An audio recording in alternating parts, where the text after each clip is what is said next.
You're not going to believe what I've got for you guys tonight. This video is going to be both educational as well as entertaining and probably a little bit of jaw dropping, is my guess.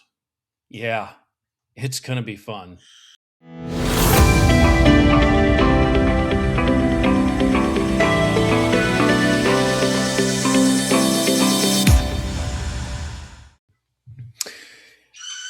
You're going to have to excuse me if my bird decides to chime in on this, but you guys are going to learn something new tonight.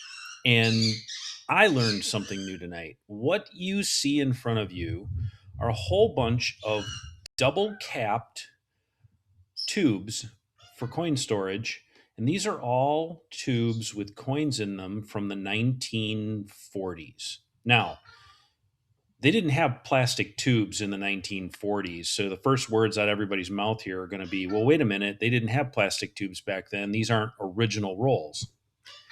We're going to teach you that they're probably original rolls, but they were wrapped or tubed in the 1950s. And we're going to explain to you why. Okay, since I like collecting uncirculated rolls of coins and I like learning all sorts of fun stuff, guess what? These are the very first ever manufactured coin tubes. Now, not these particular ones, but this style of coin tube with the double capped ends that you see is the very first coin tube to ever be invented. And it was invented by this guy right here, Dr. Epps. Now, Dr. Epps has a cool story behind him. He's actually was part of the numismatic world, and in the late 1940s, he purchased an 1856 Flying Eagle cent. And when he took it home, he put it into his storage that he had, and within 6 months, the coin was spotted and discolored. And he didn't like that because it was an expensive coin. And so as a result, he said there's got to be a better way to store coins. So in the late 1940s, he started a company called Cointainer. You can Google this if you want. I actually learned this myself earlier today. It like I said, I'm not lying. I didn't know this stuff ahead of time. I actually had to do my own research. And interesting enough, these particular double end capped tubes that you have here were designed and developed by this particular Cointainer company in the early 1950s. Now, I cannot find a patent for them anywhere, and that's okay because by the mid 1950s, the race was on to try and help collectors store their uncirculated rolls of coins because coin rolls and coin roll collecting actually started in the mid to late 1950s and early 60s. As a result of that, companies like Whitman, for example, actually started developing their own coin tubes. There's also a couple of other companies out there. M. Merrig and Sons, if I'm pronouncing that correctly, designed some as well. Theirs are well known. They're a hard plastic, and theirs are well known for shrinking around the coins. And that was all due to some of the very first batches of the tubes that they released that wound up causing the I guess if you want to call it the makeup, the chemical makeup of the plastic that they used to not have a particular chemical in it, which caused the tube to shrink back down. Now, if you've ever seen plastic made, it's basically starts like a plastic bottle, starts with something that's a small round thing like this, about this big. It looks like a little tiny plastic puck, and it's put up onto a machine, and then that machine essentially blows it up into a plastic bottle. That's the way that they did these coin tubes. And if the plastic doesn't have a particular chemical in it to cause it to retain its shape, it starts to deform and shrink. And that's exactly what the Merrig coin tubes did. That's also exactly what happened to these. These are PVC vinyl, and as a result, This particular vinyl shrank around coins. Dealers discovered this relatively quickly, that they had a hard time putting the coins into the wrapper or into the tube. And if you want to call them wrappers, the tubes, into the tube, and a hard time taking them out again. But they were nice and safe and airtight, as you can see with the cap on both ends. So Dr. Epps basically designed this, and then he went on to basically design other things that were hard plastic coin tubes as well. What's so fun and interesting about this is that all of the rolls that I just showed you a little bit ago are all from the 1940s. And we obviously know that there are no rolls, or no tubes anyway, that were plastic in the 1940s. They didn't come around until the early 1950s. That means these were put in the early 1950s. They've been there ever since. Now, could they have been put in the late 1950s? Yeah, okay, maybe, possibly. Whatever collector had them may have done that.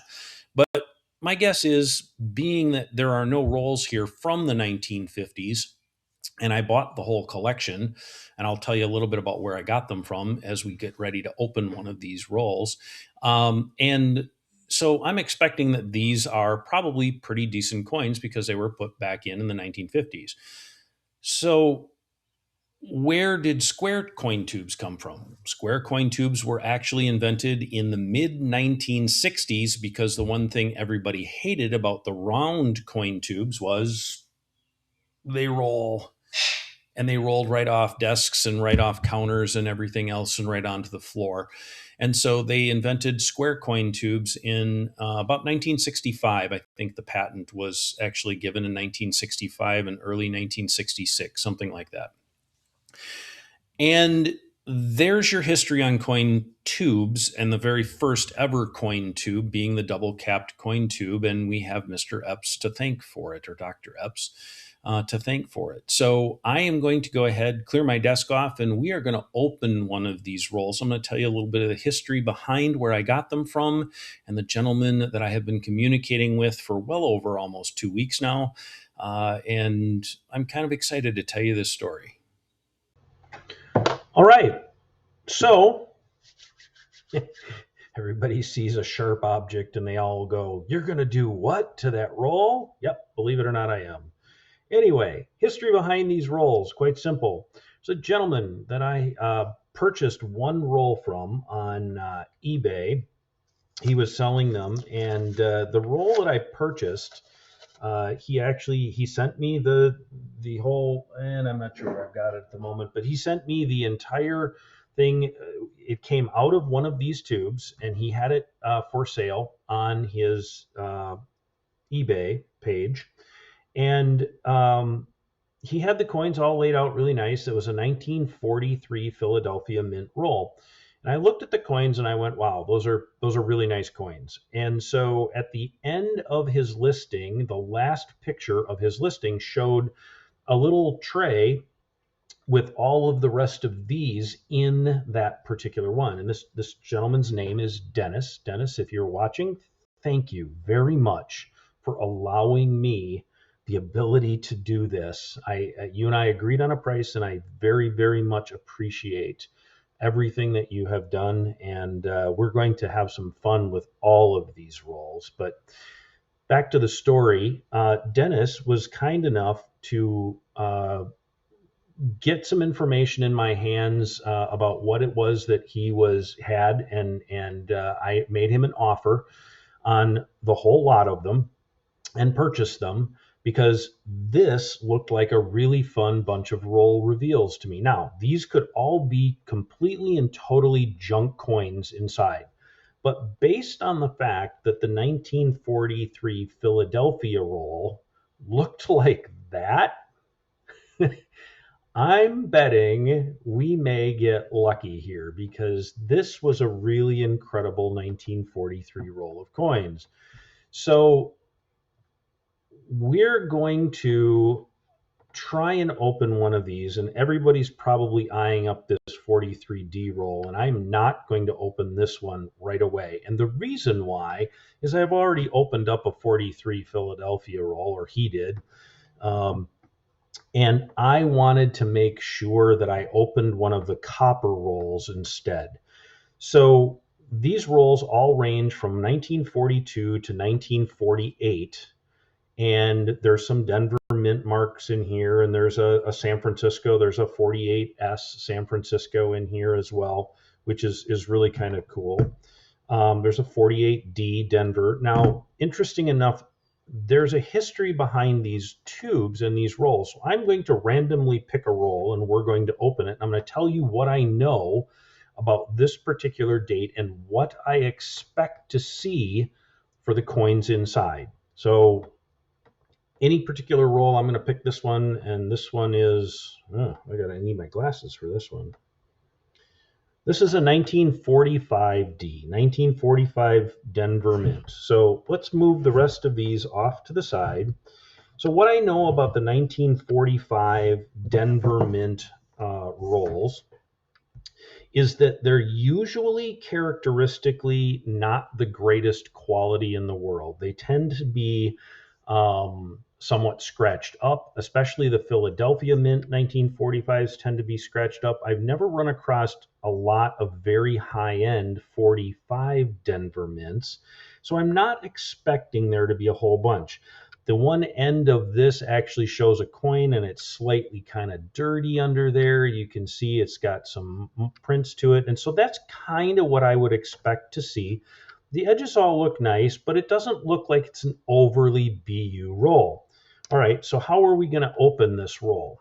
Well, first trick is to get the cap off, and sometimes this just takes a little bit of sliding back and forth. So I'm going to take this cap. Sometimes you have to really pry them off. There's one. You can see what I mean by the fact that they're a soft PVC plastic, right? All right, let's take the other cap off. And maybe if we'll get lucky, the coins will just slide right out. I don't necessarily think that's the case. Yeah, so these are so shrunken. I don't know if you guys can see that or not. They're so shrunk that the end coin is incredibly tight. It's actually pushed the PVC up on the side of it. So how do we get these coins out? Can't really push them out because they're all shrunken there real well. One thing you'll know about PVC is that when it's under a bunch of pressure like this, it tends to want to release that pressure. I don't need to actually cut all the way down to the coin to get it to do that. I'm simply going to take this and I'm going to score it by not going all the way down to the coin. Oh, I didn't get all the way. I got to find my mark again. There. Look at that. I moved those coins at the end by doing that. I've released that pressure. I'm going to take my fingernail now, which is soft enough. We need a little bit more. There. All I had to do was release that pressure just a little bit. None of the coins were harmed. The tube's in relatively good tact. I can now get to this and see what happened. The tube broke. I didn't actually wind up going all the way through to the coins, and the tube broke.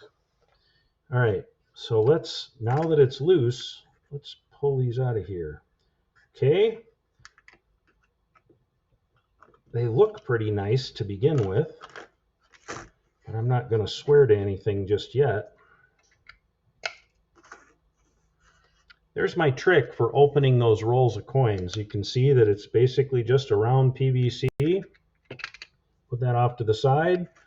Let's take a good quick peek at these.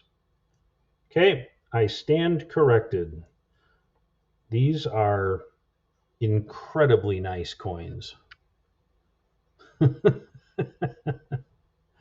Wow, look at that. Beautiful roll of coins. They're toned ever so slightly around the edge. This is going to be a really fun batch of roll reveals for you guys. So I'm going to end this video here. well, I'm going to end this part of the video. I'm going to come back in a second, and what I'm going to do is I'm going to grade these coins out on my grading mat, and we're going to see how these coins did. I can tell you right now, this roll may actually challenge my existing personal roll for 1945D. Yeah, I don't want to talk too much more over top of these. I want to get a mask on, actually. Wow. I apologize profusely for the quality of the audio in that last segment. And yeah, my system here, when I switch cameras, automatically defaults to a different microphone. And yeah, so I can't reopen that roll. So we're just going to have to deal with the quality of the audio the way that it is. So I have the coins covered below me here. So while I talk for a minute, I'm not getting anything on them. But I just want to make sure that you guys know that the neat part about the coin roll reveals that I'm going to do here is all of these coins most likely haven't seen the light of day until sometime in the 50s. My guess is early 1950s when these tubes first became available. The other thing to mention here is one of the things that I always do with all of the people that I purchase large lots like this from is that if I run across rolls of coins that command a higher price than what I paid, I will always reach out to the seller and ask them if it's okay if I pay them more money for the roll of coins because it's only fair. Now, I'm not going to pay them what the whole roll is worth because the coins are still raw rather than graded. And so there needs to be some room in there for that. But for example, this 1945D roll of coins, I paid about $100, a little over $100 for each one of these rolls, if you average it out with what I paid for them all. Now, with that being said, this particular roll is easily worth, in my book, about $200 to $250. So I'm going to look at that and see if I can offer the seller a little bit more money because that's the correct and fair way to do this when you are doing things like this. Some people will just take the roll and that's about it. But I actually put this on video, and therefore the seller, Dennis, now knows exactly what it is that I have. And I don't want him looking at it and saying, gosh, I don't want to sell any more to that guy. He might make a whole bunch more money on me. That's not the way this works. There should be enough money in it for everybody. Now, Dennis owns, he's an older gentleman who owns a coin and jewelry store in New Hampshire.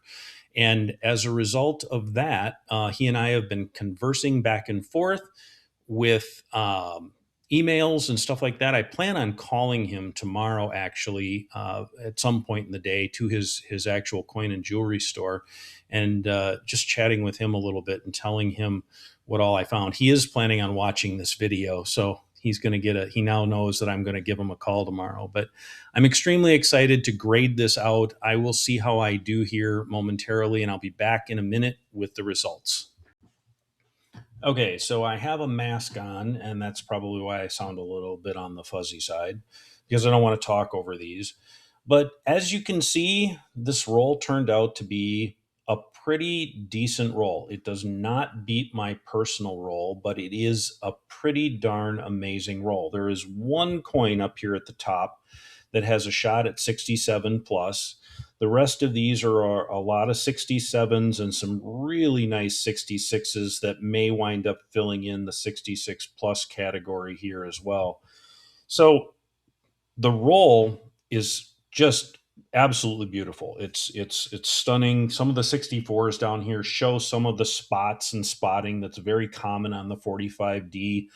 But as far as the strike goes on these coins, it's some of the best struck 1945 Denver Mint Lincoln cents that I've seen in a long, long time. So again, my hat is tipped to Dennis, and I will be back here in a second for the end of this video. So I've put the coins in a tube now, and they'll go in a tube, and I'll take another look at them later. I always go through my rolls 2 and 3 times before I actually make a final judgment call on a grade in a particular roll or how a roll grades out. But I'm going to go through a couple more of these rolls and do a couple of quick roll reveals now that the history behind them is all out of the way. So the next couple of videos that come up here, maybe tonight, will be relatively quick videos. One of them I'm going to open is the 43D, just because I'm incredibly curious about that roll. And I'm happy to see really nice coins come out of these type of tubes. And it's something that for so many years I hated them. And I may run into some of these coins that are just absolutely terrible in here. And that's fine. That's perfectly fine. I don't care. It's a great learning experience for you guys. And again, like I said, I got to learn a whole bunch of new stuff today as well. So thank you very much for watching. If you did like this video, please do me a favor, hit that subscribe button. Also hit that like button. It does help. And again, I make no money off of this because my YouTube channel is not big enough for me to actually profit off anything. So we're good. I just like being able to help everybody. You guys have a good evening. I will release another video with a roll reveal probably within an hour or so. Have a good night.